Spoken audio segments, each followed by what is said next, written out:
बेटा आप लोग पढ़ाई कर रहे हो कि नहीं कर रहे हो? आपके पेरेंट्स, आपके माता पिता कुछ उम्मीद लेके आपको पढ़ा रहे हैं, क्या आप उस उम्मीद पर खरे उतर पा रहे हो? यही वक्त है बेटा। आप बोर्ड एग्ज़ाम देने वाले, बोर्ड की प्रिपरेशन करने वाले, अभी यही एक ऐसा पड़ाव है जिसमें आप उनको खुश कर सकते हैं। इसलिए मैं बहुत ज़्यादा कुछ नहीं कहना चाहता, मैं केवल ये कहना चाहता हूँ कि आपके मम्मी पापा आपको कुछ सोच समझ के पढ़ा रहे हैं, उस उम्मीद पर आप खरे उतरिए। इसी के साथ नमस्कार, मैं सीवेश विश्वकर्मा सीवेश स्टडी पॉइंट में आप सभी का बहुत बहुत स्वागत करता हूँ। थोड़ा तबीयत ख़राब होने की वजह से आवाज़ जो है वॉइस वो क्लियर आपको नहीं आ पा रही होगी, तो थोड़ा माफ़ी चाहता हूँ। और आप लोगों के प्यार और सपोर्ट की वजह से जल्द ही हमारे 1 के सब्सक्राइबर कंप्लीट होने वाले हैं। बहुत बहुत धन्यवाद। इस तरीके से आप लोग सीवेश स्टडी पॉइंट पर प्यार बनाएं, इसके लिए तहे दिल से शुक्रिया। तो चलिए आगे स्टार्ट करते हैं। आज हम जानेंगे पार्ट 4 वीडियो है लाइट चैप्टर का, प्रकाश का। आज हम प्रतिबिंब के बारे में जानेंगे। इसके पहले वाली वीडियोस आप प्लेलिस्ट के माध्यम से देख लीजिएगा। प्रतिबिंब क्या होता है? प्रतिबिंब को बेटा बोलते हैं इमेज। क्या बोलते हैं? इमेज। जैसे आप देख रहे होंगे, आप अपने फ़ोन में देखते हैं कि आपके फ़ोन में गैलरी होती है, और गैलरी जहां आप फ़ोटो क्लिक करते हैं, जो फ़ोटो होता है उसी को बोलते हैं ना इमेज। हाँ, इमेज का मतलब होता है प्रतिबिंब, और बिंब का मतलब क्या है? बिंब का मतलब होता है वस्तु, और प्रतिबिंब यानी वस्तु द्वारा बनने वाला बिंब। वो कैसा होता है इसके बारे में थोड़ा जान लेते हैं। जैसे आप अपने आप को शीशे में देखते हैं, दर्पण में, तो आप जो है वो वस्तु हैं, यानी आप बिंब हैं। जो आप द्वारा बनने वाला, जो सामने आपके दर्पण में आपका जो प्रतिरूप होता है, उसे कहते हैं प्रतिबिंब। ऐसे ही हर वस्तु की प्रतिबिंब होती है। यदि उसके सामने यदि कोई दर्पण रख दिया जाए, दर्पण में बनने वाला जो आकृति होगा उसे प्रतिबिंब बोलेंगे। अब प्रतिबिंब किसे कहेंगे? जब प्रकाश की किरणें एक माध्यम से चलकर दूसरे किसी माध्यम से परावर्तित होकर वास्तव में किसी बिंदु पर मिलती हैं या मिलती हुई प्रतीत होती हैं, उसे कहते हैं बेटा प्रतिबिंब। और प्रतिबिंब वास्तव में 2 प्रकार का होता है। जैसे मान लीजिए ये दर्पण हो गया, ठीक है, समझिए ये दर्पण हो गया। कौन सा दर्पण है इसके बारे में अभी आगे चर्चा करेंगे। जैसे प्रकाश की किरण निकलने के बाद यहाँ एक फोकस होता है, टकराने के बाद वापस लौट गई, फिर ऐसे प्रकाश की किरण गई, टकराई, और जो वास्तव में देखो 2 बिंदुओं के कटान मिला ना, 2 बिंदुओं के कटान बिंदु को हम कहते हैं, जहां कटता है बिंदु उसी को बोलते हैं प्रतिबिंब। अगर ये वास्तव में कट रहा है, आपको आंखों से दिखाई दे रहा है, तो ये वास्तविक प्रतिबिंब होता है। यदि आप ये किरणें वास्तव में ना मिले तो इसे आभासी प्रतिबिंब कहते हैं। 2 प्रकार का प्रतिबिंब होता है। पहला वास्तविक, दूसरा आभासी।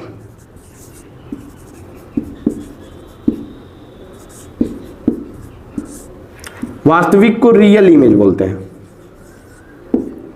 और आभासी को वर्चुअल इमेज। ना, रियल वर्चुअल।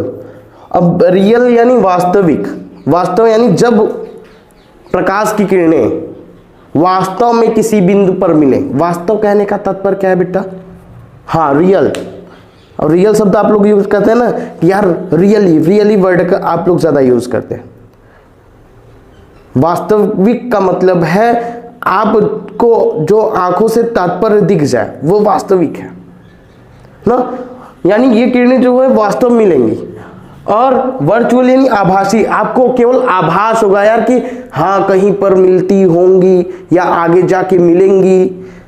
ये क्या मिलेंगी? किसकी बात कर रहा हूं बेटा? प्रकाश किरण को बात कर रहा हूं। किसकी बात कर रहा हूं? प्रकाश किरणों की बात कर रहा हूं। अब आप जानते हैं किसी प्रकाशिक स्रोत से अनंत किरणें निकलती हैं। अब आप किरणों को गिन, जैसे ट्यूबलाइट है, बल्ब है, आप उन किरणों को गिन पाते हो क्या? नहीं गिन पाते हो सकता है आप गिन लो भाई, ठीक है। तो चलिए दो प्रकार का हो गया प्रतिबिंब, दो प्रकार का वास्तविक आभासी।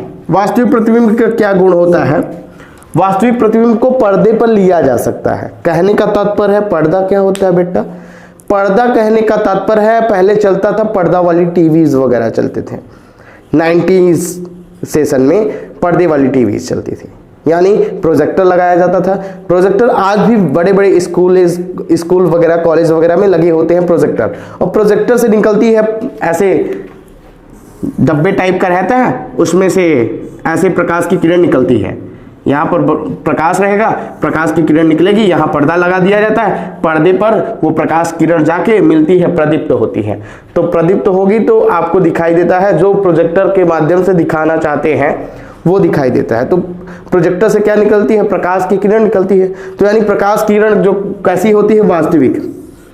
वास्तविक प्रतिबिंब को ही पर्दे पर लिया जा सकता है, और आभासी प्रतिबिंब को पर्दे पर नहीं लिया जा सकता।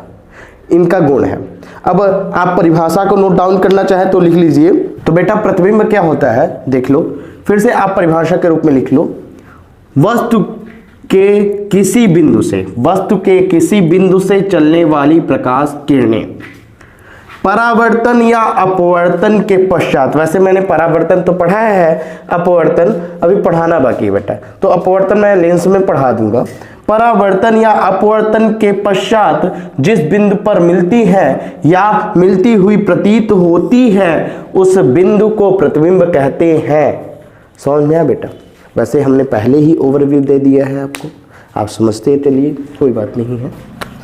अब देखिए, वैसे प्रतिबिंब बेटा हमने बताया दो प्रकार का होता है। वास्तविक प्रतिबिंब, वास्तविक प्रतिबिंब को कहते हैं जब प्रकाश की किरण परावर्तन के पश्चात किसी बिंदु पर काटती है तो उसे वास्तविक प्रतिबिंब करते हैं ना। अब देखिए आभासी प्रतिबिंब किसे कहते हैं? वास्तविक प्रतिबिंब में क्या है?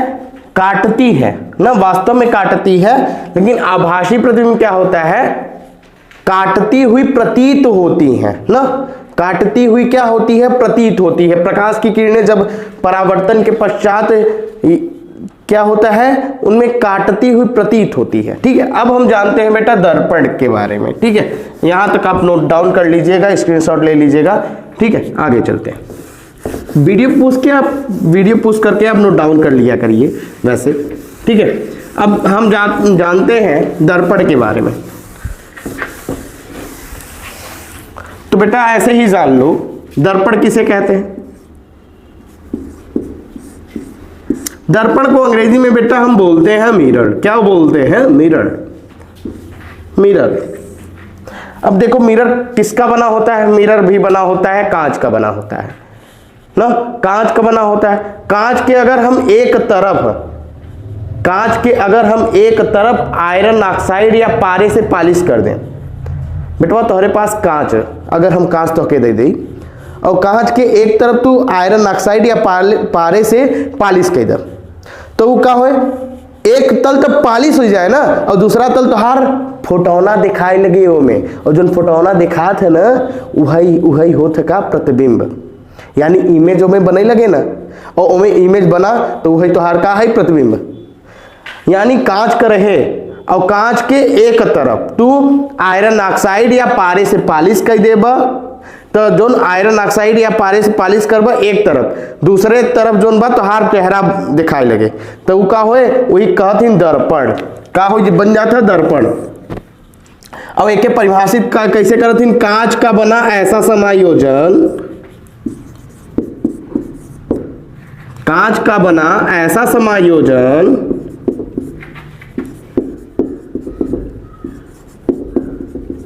बेटा देखा, समायोजन का मतलब जोन पद्धति बा, जोन पद्धति कैसे कांच के पेंटेन, तो ये सब समायोजन है। ठीक बा, कांच का बना ऐसा समायोजन जिसके एक सतह पर दुनहुन कहती नहीं पेंट के भाई, याद रखे एक ही कहती, हाँ, जिसके एक सतह पर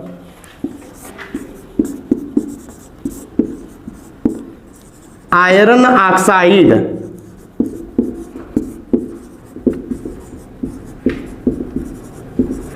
या पारे से पालिश हो। देखो एक कटी अगर कांच के पेंट के देवे ना तो दूसरे कटी का हो चमकदार बन जाए, और चमकदार बन जाए तो त्योहारों में प्रतिबिंब बने लगे। ठीक बा, जैसे तू देखे होगा कि कांच होता, कांच के अगर अच्छा तोहरे घरे दर्पण हुए जोने में रोज टे आवत है हो, तोहरे यहाँ दर्पण बा है ना, और दर्पण के तू कांच के तोड़ दे या निकाल दो पीछे वाला तल, फिर ओकरे पीछे देखबा ना पेंट करा हुए, तो वही होत है कि अगर ओके पेंटवा छोड़ाई देबा तो कचवा के आर पार देख सकत है तू।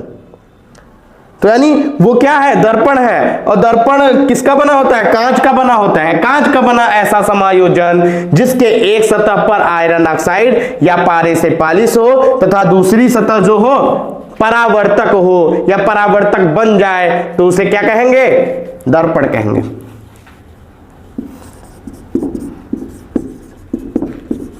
तथा दूसरा सतह जो हो परावर्तक, दूसरे सतह जो हो परावर्तन की क्रिया हो।